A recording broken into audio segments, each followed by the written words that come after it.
What's up, Lazy Dog fam? Hope everybody out there is having a great day. It's a comfortable 76-degree day here in South Georgia in December. Kind of feels like spring a little bit, but it's pretty overcast, and I think it's supposed to be overcast for the next week or so. Hopefully we'll get a little bit of rain sometime in the next week. We could use a little bit. But today we got to do a little garden maintenance. We got to work on our onion and leek plot here behind me, do a little fertilization there, do some injection through the drip tape. Then we're going to work on our Brussels sprouts. I'm going to try a little trick there to hopefully give us a more bountiful harvest whenever harvest time comes. And who knows what else we'll get into in the garden today. So let's start off here in our onion and leek plot where things have been a little slow to get going. This is our second year doing no-till in this plot. The leeks took off pretty good. All those are looking really good. You know, as soon as we put those in the ground from transplants, they seem to start growing pretty quick. The onions, which we transplanted about 3 or 4 weeks ago, have been another story. You'll see a few gaps in there. And some of them took off really well, like these guys here. You can see are growing really well. Some of them kind of shriveled up a little bit and are just now starting to put on some new growth like that. So had some variable success there with my transplants. I've been kind of babying them along. They all seem to be kind of going now, but it sure has taken a while for them to get that way. And it's really early to make any determinations in this onion trial here, but so far my best looking 2 varieties would be the Texas Legend, which is on this row here, and then this Timon variety, which had the best looking transplants of any of them. That row is looking pretty good. Some of the rest of them are just kind of limping along, but they're starting to turn the corner.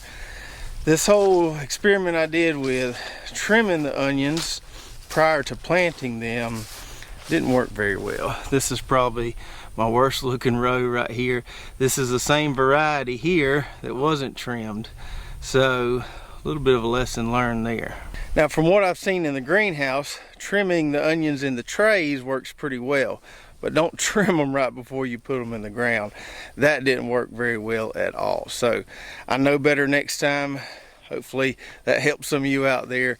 You'll know better than to try that too. So trim them in the greenhouse or your seed starting room if you want to trim them a little bit before you go to put them in the ground there. Don't trim them and stick them right in the ground because you may lose some of them. So why do we think that the onions were so slow to get going and the leeks took off so fast? Well, I've got a couple theories here on why that might be. The first one has to do with just the whole no-till strategy here. Having that compost on top, that compost that doesn't hold water very well, it drains really well, but it doesn't hold water very well, has something to do with it. Now below that compost there is the original soil, and it's plenty moist because it's covered with the compost, but it takes the roots a little while to get down through the compost down to where, you know, that moisture reservoir is in the original soil. And I just wasn't able to keep this wet enough.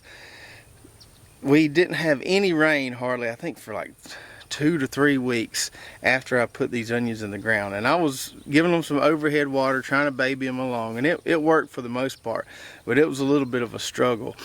And with the leeks, we had more moisture in the ground on that compost, and before I planted them, I really soaked it with the drip tape, and I think that's what I should have done on the onions. I think it was just too dry. That compost was just too dry when I put them in the ground, and we lost a few as a result. So it's just a learning curve with this particular no-till system, just adding the compost on top of compost. You know, understanding how you have to baby transplants a little bit more initially to get them going. And once they get the roots established, we don't have to water this as much. But initially, we really have to make sure that compost has some moisture in it. Otherwise, those roots can't really get down to that original soil where all the water is. The other reasons maybe why they struggled, we had all those kind of early frosts, you know, in mid to late November there. That could have had something to do with it. Just wasn't warm enough for them to, you know, be able to grow and get going. The other thing is maybe my transplants weren't as ready as I thought they were in the greenhouse. Maybe I needed to let them go another few weeks before putting them in the ground. Either way, we've got plenty of onions here. We've got decent survival along each row, so our trials are still, you know, that's still going to go well. We'll still be able to compare all these varieties, but we learn as we go. You never have it all figured out. Each year presents different lessons to be learned.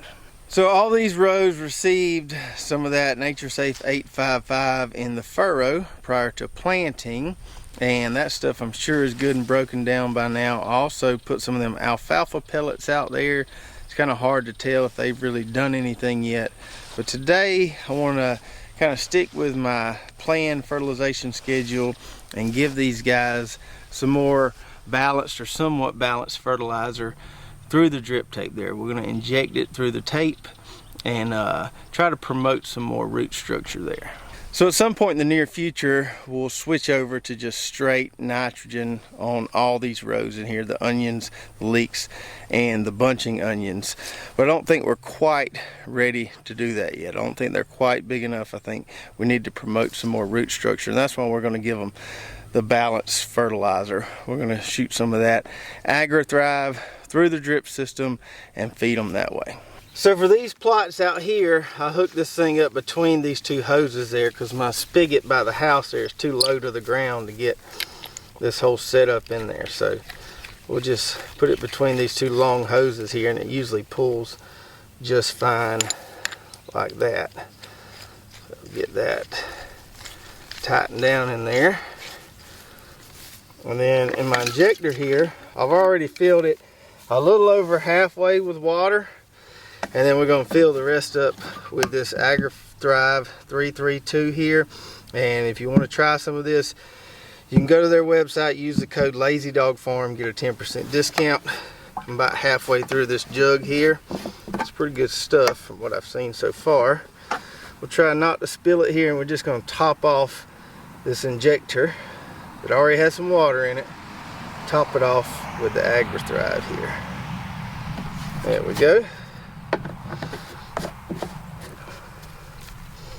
We'll make sure our little rubber ring is inside the cap there good. And we'll get her tightened down.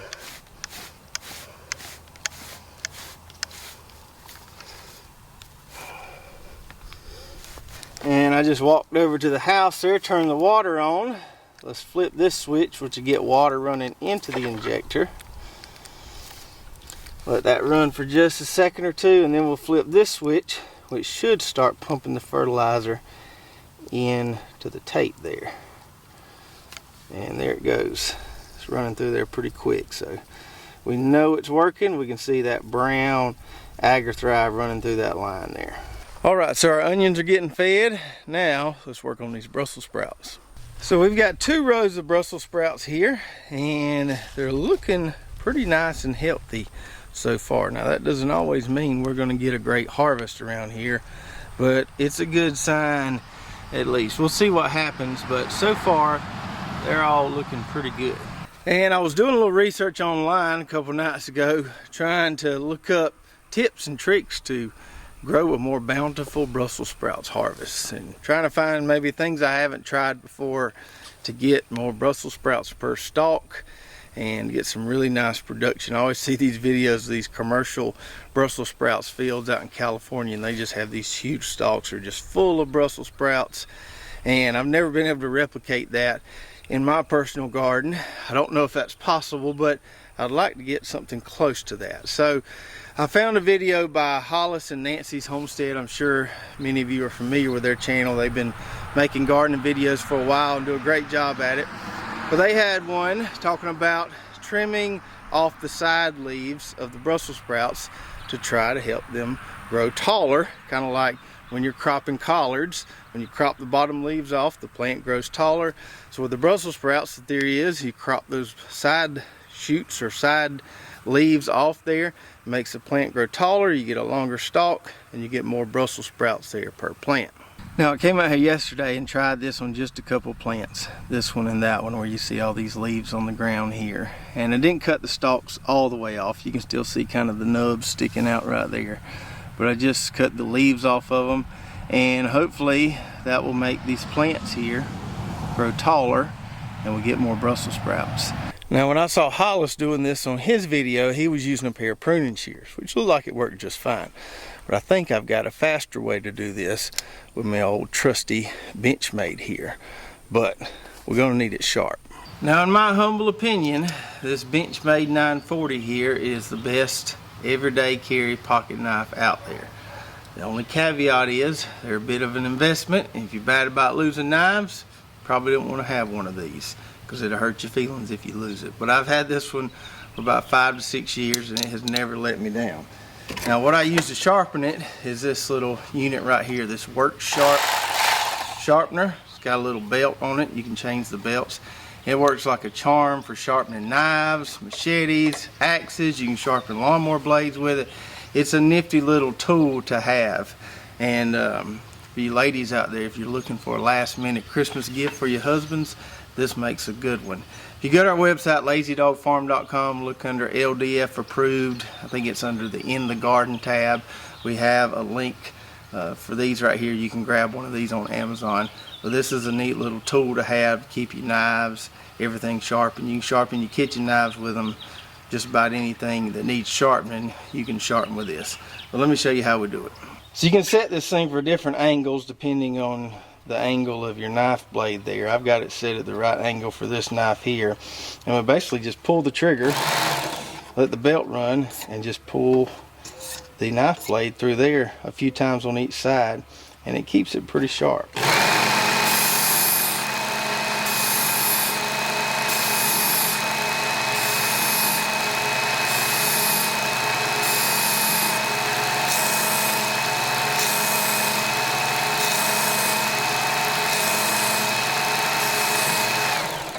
And then once I ran it through here sufficiently, I've got this homemade leather strop I made with the green kind of sharpening compound on it, and I'll just kind of rub it along there like that.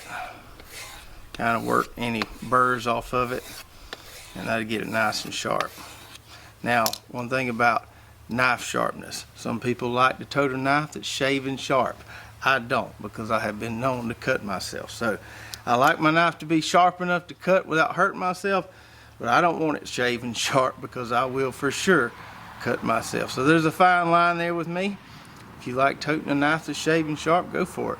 But for me, it's a little safer to have it just sharp enough. All right, we got our equipment ready now. Let's go to town. So we're gonna leave this at the top here, and we're just gonna get these side ones here. We're just going to go through here with our sharpened knife and clip them all off just like that. On to the next one.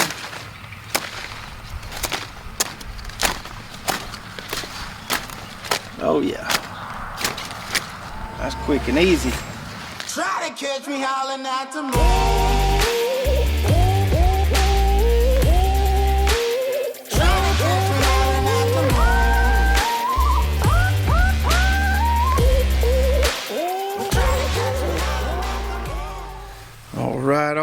All right.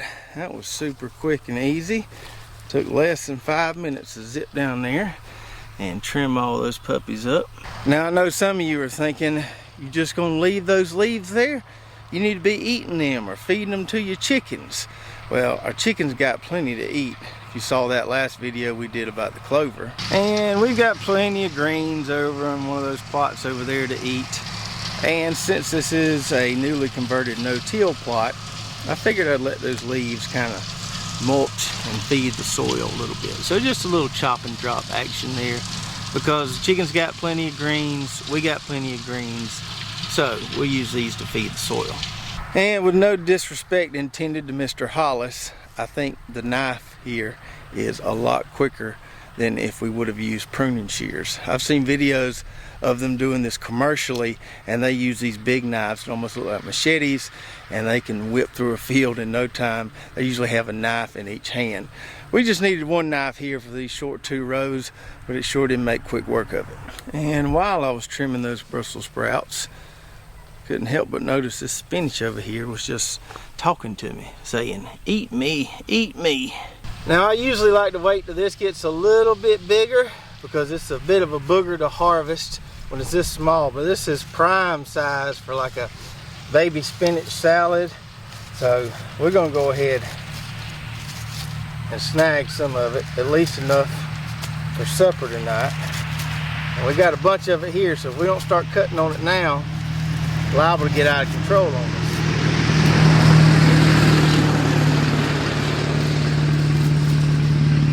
Good thing we sharpened our knife earlier. This ain't too bad to harvest like this. Ain't as bad as I thought it'd be. You kind of just got to get down here level with it and you can get after it.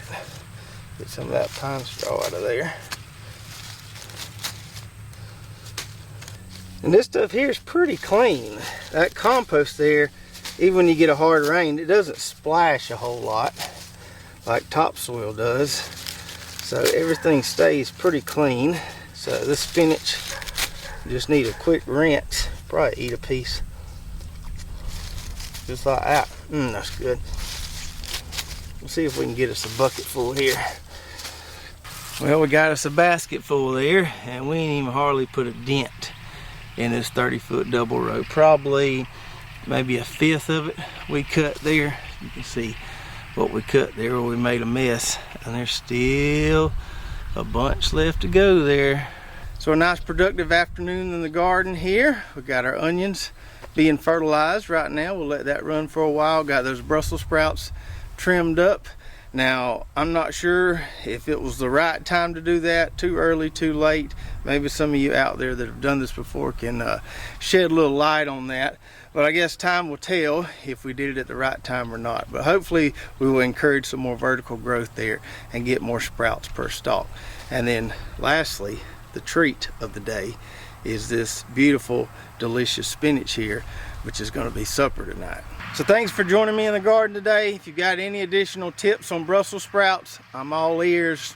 Give me what you got.